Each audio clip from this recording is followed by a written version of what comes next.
Ciao, oggi sono a bordo della BMW X1. In questo video ti mostrerò come gestire il cruise control.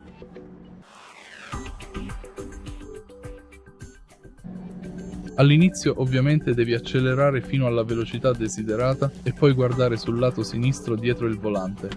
Proprio qui abbiamo la leva zebrata. Se vuoi attivare il cruise control ti basta premere questo pulsante qui. Potrai cambiare la velocità spingendo questa leva in avanti per aumentarla e indietro per diminuirla. Ovviamente il display del cruise control si trova proprio qui e anche la tua velocità attuale verrà mostrata su quel display. Se vuoi disattivare il cruise control, devi spingere questa leva verso il basso o verso l'alto e fondamentalmente è tutto qui.